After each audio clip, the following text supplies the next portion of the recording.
আর দেখো আমাদের বাড়িতে তুলসীর বৃন্দাবন হয়েছে। এখান থেকে ছোট ছোট সাপ বেরিয়ে সারা উঠোনে ভর্তি হয়েছিল। বিড়ালের নামে খোঁজ নেই, কয়টুকুনি বাচ্চা এত বড় কুকুরকে ভয় দেখাচ্ছে। শুভ দুপুর, গুড আফটারনুন। তো আজকের ভিডিওটা শুরু করলাম দুপুরবেলা ওয়েদার দেখাতে দেখাতে। তো আমাদের একদম রোডের ধারে বাড়ি। ওই যে লেখা দেখতে নীল নীল, ওটা হচ্ছে আমার ভালোবাসার শহর শান্তিপুর লেখা। তো আমি দেখাবো খুনি সন্ধেবেলা যদি বেরোই তো। আর দেখো আমাদের বাড়িতে তুলসীর বৃন্দাবন হয়েছে। তো এইটা ছিল না, আমি এবার দিদির বাড়ি থেকে এসে দেখছি। দেখো মানে তুলসী তলায় যাওয়ার অবধি রাস্তা নেই আমাদের বাড়িতে। আমার দিদা বাড়িতে তো খুব ভালো মানে তুলসী গাছ ওঠে। তো এইবার এত উঠেছে মানে খুবই ভালো লাগছে। সাথে কিন্তু অনেক রকম গাছও আছে। তো এইগুলো হচ্ছে গাঁদা গাছ। তো প্রথমে দেখেছিলাম দুটো, এখন দেখছি তিনটে। আর 2023-এ আমাদের এই ঘরটা মানে হয়েছিল একটু, মানে রিপেয়ারিং করা হয়েছিল। আর এই যে এইটা 2020-তে একটা অন্যরকম ছিল। তো দুটো ঘর দিয়ে, রান্নাঘর দিয়ে একদম মানে ভেঙে করা হয়েছিল। তো সেগুলোর ওই টুকরোগুলোই থেকে গেছে ওখানে। এগুলো দিয়ে কিছু করার প্ল্যান ছিল, কিন্তু এখনও করছে না। তাই এই জায়গাটা নোংরা হয়ে আছে। আমি তো বলেছি যে এই জায়গাটা পরিষ্কার করে দিতে। আর এখানে না সাপের বাসা হয়েছে জানো। মানে ওই মাটিটা দেখতে পাচ্ছ, আগের দিন দেখছিলাম, এই আগের বার যখন এসেছিলাম তখন দেখছিলাম এখান থেকে ছোট ছোট সাপ বেরিয়ে সারা উঠোনে ভর্তি হয়েছিল। কি করার, আর ওদের নিয়েই থাকতে হবে। তো চলো একটু বাইরের ওয়েদারটা দেখাই তোমাদের। একটুখানি না রোদেরও দরকার। তো এই গেটটাও খুব সুন্দর করে রং করা হয়েছিল, একদম রং উঠে গেছে। আর একটু সব নোংরা হয়ে আছে, জায়গাগুলো পরিষ্কার করবে, রথ আসছে। আর দেখো বাড়ির সামনেটা এরকম। তা আমাদের এখানে অ্যাম্বিয়েন্সটা কিন্তু খুব সুন্দর। কারণ কি, এই যে মাঝে যে দেওয়াল দেখতে পাচ্ছ এটা হচ্ছে রবীন্দ্রকানন।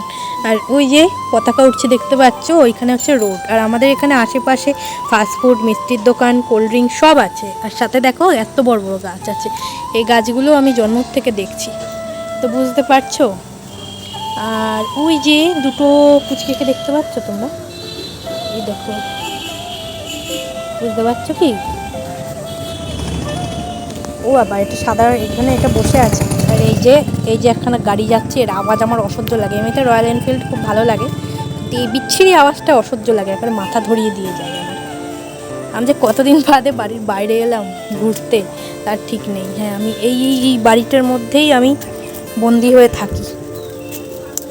মা নেই তো আসতেই পারে, আর মা থাকলে বকা দেয়, কারণ এখানে রোড সাইড তো সামনে মানে এই জায়গাগুলোতে সব খুব বাজে বাজে ছেলেরা আসে, টোন কাটে। এই জায়গাটা যদি পরিষ্কার করে রাখতো আর একটু সুন্দর লাগতো। তো করবে হয়তো এই যে রথ আসলে। তো কেমন লাগলো তোমাদের জানাবে। এটা হচ্ছে নিম গাছ, আর এইগুলো হচ্ছে দেবদারু গাছ, জানো তো। আমি কি, আমার বাবা কাকা এখন জন্মেছে তখন থেকেই নাকি দেখছি। আর এত ঝড় হয়, একটুও বাঁকে না, এগুলো একদম উপরে আসার মতন বিষয়। যে দেখো আমি বসেছি, চলে এসেছে। যদিও চলে যাচ্ছে, আমি যদি ডাকতাম তাহলে পরে আসতো। হাই হাই হাই, এই দেখো এবার মারামারি করবে, দেখো দুটো এটা করে আছে, দেখো দেখছো। মানে বিড়ালের নামে খোঁজ নেই, কয়টুকুনি বাচ্চা এত বড় কুকুরকে ভয় দেখাচ্ছে। তো বর্ষার দুপুরে স্পেশাল লাঞ্চ দেখো আজকে, খিচুড়ি, আলুর দম আর চাটনি। তো আমি খুব যে ভালোবাসি সেটাও বলবো না, আবার একেবারেই অপছন্দ করি সেটাও বলবো না। আর যদি ভোগের খিচুড়ি হয় তবে তো 100% পছন্দ করি। আর এই কম্বোটা তো একেবারে পারফেক্ট আছে। যদি সাথে পায়েস থাকতো তাহলে আরও বেশ ভালো হতো। তো আমি যেহেতু খুব একটা বেশি পছন্দ করি না, আর যেদিন হয় সেদিনকে মা খাইয়ে দিলে খাই, নয়তো খাই না। কারণ খিচুড়ি খেলে খুবই জল টানে, ওই এক গাল মুখে দেবো তখন থেকেই জল টানতে শুরু করব। তো দেখা যাক, অনেক দিন বাদে খাচ্ছি, কেমন লাগে। সেই লাস্ট খেয়েছিলাম হচ্ছে দোলের সময়, প্রসাদ এনেছিল তখন।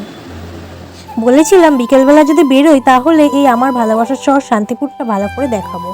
তো দেখো শহরটা না জল পড়ে পড়ে নিভে গেছে। আর এইটা হয়েছে 2023-এর সরস্বতী পুজোর দিন। আমি জানি না অন্যান্য জায়গায় এইটা বানাতে কদিন লাগে, কিন্তু শান্তিপুরে এইটা ছিল একদিনের প্রজেক্ট। যেদিন ঠিক হয়েছে তার পরের দিন সকাল থেকে রাতের মধ্যেই এটা কমপ্লিট। আর এই দিন বৃষ্টির মধ্যেও খুবই একটা দরকারি কাজে আমি আর মা বেরিয়েছিলাম। তো কাজটা যেদিন পূর্ণ হবে সেদিন তোমাদের জানাবো। আর এখন দেখো চলে এসেছি সেই মন্দিরে যেখানে আমি ফলহারিণী অমাবস্যার দিন পুজো দিতে এসেছিলাম। মন্দিরে এসেছি এইটা বললে ভগবান সত্যিই আমায় পাপ দেবে। আমি এসেছিলাম এই মন্দিরের কাছাকাছি কাছাকাছি কাজটা মেটাতে। যেহেতু মন্দিরের কাছাকাছি তাই মাকে বললাম দাঁড়াও আমি মাকে একটু দর্শন করে আসি। এইটা শান্তিপুরের আগমেশ্বরী মন্দির। যেহেতু ওই দিন ভিড়ের জন্য আমি দেখাতে পারিনি তাই ভাবলাম আজকেই দেখিয়ে দিই। এই মন্দিরের একটা বিশেষত্ব আছে, সেটা হলো অন্যান্য জায়গায় তো মাতৃমূর্তি এনে পুজো করা হয়, কিন্তু এখানে মূর্তি তৈরি হতে হতে পুজো হয়। সেটা যদি তোমরা দেখতে চাও তাহলে আমি ডেসক্রিপশনে লিংক দিয়ে দিচ্ছি। আর আমি যা বলি সেগুলো যদি বিশ্বাস না হয় তাহলে যেই ভিডিও লিংক দিচ্ছি সেই চ্যানেলে গিয়ে শান্তিপুরের সমস্ত অনুষ্ঠান দেখতে পাবে। জানো ওই দিন আরও ভিডিও করেছিলাম, জানি না কি করে ডিলেট হয়ে গেছে, তাই চলে এলাম পরের দিন সকালে ব্রেকফাস্ট নিয়ে। এই ব্রেকফাস্ট পেলে অনেকেই খুব খুশি হয়ে যায়, কিন্তু আমার কেন জানি না এই ব্রেকফাস্ট দেখলেই গায়ে জ্বর আসে, একটুও পছন্দ করি না। তোমরা কে কে পছন্দ করো আমায় জানিও। আজকে সকালটাও বৃষ্টি দিয়ে শুরু হয়েছে, যেহেতু আষাঢ় মাস পড়ে গেছে, তো এখন আশা করি পুরো মাসটাই বৃষ্টি হবে। আর রাতের দিকে মানে প্রচণ্ড ঠান্ডা লাগছিল, পাখা না চালিয়ে ঘুমাতে পেরেছি। 2 দিন আগে অবধি পাখার তলায় বসে দরদর করে ঘেমে যাচ্ছিলাম, আর এখন দেখো অবস্থা, পাখা না চালিয়েই বসে আছি। তবুও বাইরে বেরোলে মনে হচ্ছে গায়ে কিছু একটা দিয়ে বেরোই। যাই হোক, সকালটা আজকে গুড হয়নি কোনোভাবেই, কারণ চোখ খোলার সাথে সাথে একটা দুঃসংবাদ পেয়েছি। আমার এক মাসি মানে আমার কাকির দিদি মারা গেছে। তো কি হচ্ছে মানে বুঝতে পারছি না। যাই হোক, আর কালকে বেরিয়েছিলাম, ওর লিপস্টিকটা এখন এখানে আছে, কিছু মনে করো না। আর তোমাদের আগে একটা ভিডিওতে বলেছিলাম যে সকাল সকাল কচুরি পরোটা আমার ভালো লাগে না, কিন্তু কিছু কিছু দিন পরিস্থিতি এমন থাকে যে ওটা খেতেই হয়, কারণ সকালের ব্রেকফাস্টটা তো ওটাই মানুষ বেশি খায়, তাই না? তো ভালো না লাগলে কিছু করার নেই। সবসময় যে পছন্দের ব্রেকফাস্ট পাবো যে এটার কোনো মানে নেই। আর আমার যে পছন্দের ব্রেকফাস্ট কী আজ অব্দি আমি নিজেই জানি না। তো সকালে আগে চা বিস্কিট খেতাম, ওটাই আমার ব্রেকফাস্ট ছিল। আমি জানি যে ওইভাবে থাকা উচিত না, বাট কী আর করার। যাই হোক, এই ভিডিওটা এত অবধি, দেখা হচ্ছে পরের কোনো ভিডিওতে।